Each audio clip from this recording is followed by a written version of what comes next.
Olá amigos, sejam todos bem-vindos ao canal Falando de Guerra. Amanhã, dia 24 de fevereiro, completa um ano da operação militar especial russa na Ucrânia. O que podemos concluir até aqui e o que podemos esperar daqui para frente? Inscreva-se e ative o sino das notificações. Se torne membro do nosso canal e apoie diretamente o nosso trabalho. Temos grupos no Telegram e WhatsApp, os links estão na descrição desse vídeo. A guerra da Ucrânia está completando um ano e você sabe me dizer o motivo da Rússia ter invadido o país vizinho?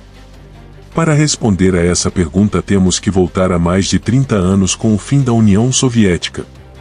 Antes mesmo da dissolução soviética, os líderes dos Estados Unidos e então União Soviética tiveram alguns encontros no sentido de amenizar e até mesmo colocar fim à Guerra Fria. A Guerra Fria que quase colocou o mundo à beira de uma guerra nuclear com a crise dos mísseis de 1962 estava chegando ao fim com a queda do Império Soviético. Ambos os países acordaram que influenciariam o mínimo possível na Europa, ou seja, de Estados Unidos e a Rússia que surgiria com o fim soviético não iriam influenciar a Europa, muito pelo contrário a Europa seguiria os seus próprios passos. Os soviéticos tiveram a palavra dos norte-americanos que a OTAN não se expandiria para o leste europeu, mas isso ficou só na palavra e os Estados Unidos e a Aliança Atlântica fizeram justamente o contrário e até mesmo 7 ex-repúblicas soviéticas agora integram a aliança. Esse foi um ponto que o atual presidente russo Vladimir Putin sempre criticou e perguntou, por que os líderes soviéticos não exigiram garantias legais que a OTAN não se expandiria? De fato, hoje a OTAN está bem às portas da Rússia, mas a Ucrânia, Moscou não estava disposta a aceitar fazer parte da Aliança Atlântica. Para a Rússia, a expansão da OTAN representa uma verdadeira ameaça à sua própria existência, assim como se a Rússia expandisse sua influência para as fronteiras dos Estados Unidos, isso também seria uma ameaça para Washington. A influência dos Estados Unidos e da OTAN chegou a tal ponto que em 2013 houve a chamada Revolução Colorida, uma onda de protestos em grande parte da Ucrânia pedindo a saída de um governo pró-russo e em seu lugar queriam um presidente pró-União Europeia e pró-OTAN. Isso dividiu o país e o governo pró-russo de Viktor Yanukovych acabou caindo contrariando o leste ucraniano que era a seu favor. Diante de tamanha influência norte-americana a Rússia reagiu e começou a apoiar os separatistas pró-russos que compreendem a região de Donbas e também anexou a Crimeia ao seu território. De 2014 para cá, as relações entre Rússia e Ocidente nunca estiveram tão mal e sanções foram impostas à Rússia. Desde 2014 que as relações entre Rússia e Ucrânia degringolaram de vez e as tensões só aumentaram. Em março de 2021 a Ucrânia ameaçou invadir a região separatista de Donbas, que é apoiada pela Rússia. Isso fez com que os russos mobilizassem um grande contingente em forma de exercício militar para próximo da fronteira com a Ucrânia. Cerca de 150 mil militares foram mobilizados. Pouco tempo depois as tropas russas se retiraram mas voltaram em outubro do mesmo ano e de lá não saíram mais.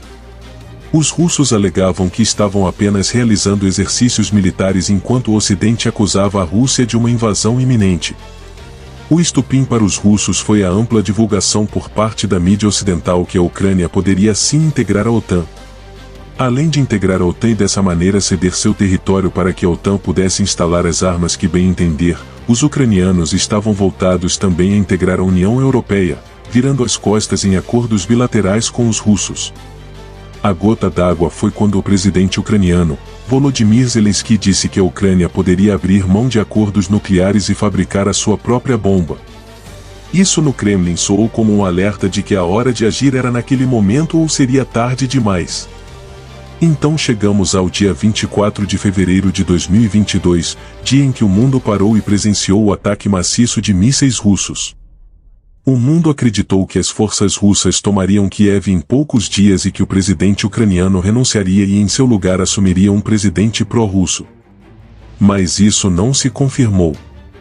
Passado o susto inicial e o avanço de tropas russas por todos os lados, os ucranianos começaram a reagir.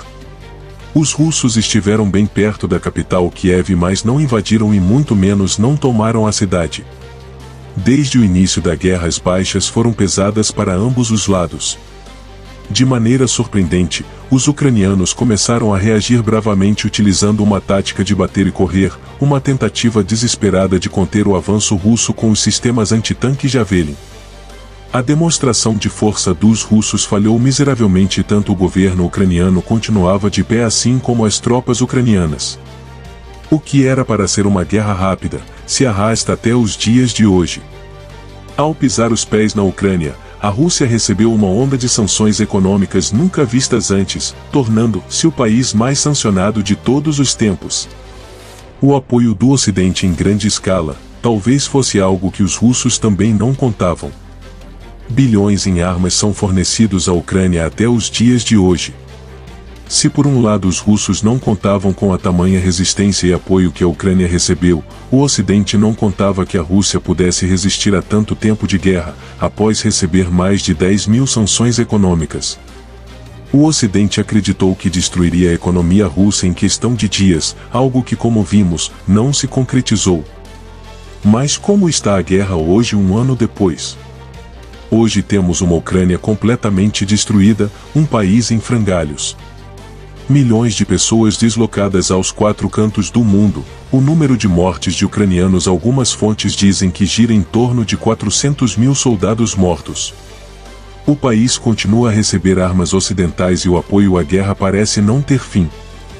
Por outro lado, temos uma Rússia que teve sua imagem de superpotência arranhada por não conseguir derrotar a Ucrânia rapidamente. O número de mortes de russos também é muito grande. Fontes ucranianas estimam que 142.000 soldados russos perderam suas vidas. Algumas fontes independentes apontam que o número de baixas de russos chega a casa dos 60.000 mortos. No decorrer da guerra, a Rússia tomou várias decisões difíceis de se compreender, como por exemplo, por que a Rússia demorou a atacar as infraestruturas críticas ucranianas? Por que a Rússia não bombardeou logo de início os centros de decisões em Kiev, impedindo assim o presidente ucraniano de angariar apoio internacional com tanta facilidade? São perguntas pelo qual não temos resposta. O que esperar daqui para frente? Os especialistas militares acreditam que a guerra não terá um fim próximo. Tanto a Rússia como o Ocidente estão dispostos a não saírem como derrotados dessa guerra que já envolve várias nações direta e indiretamente. Amanhã não percam a parte 2, onde falaremos sobre o que está em jogo e a consequência da guerra para a Europa e o mundo. Não percam!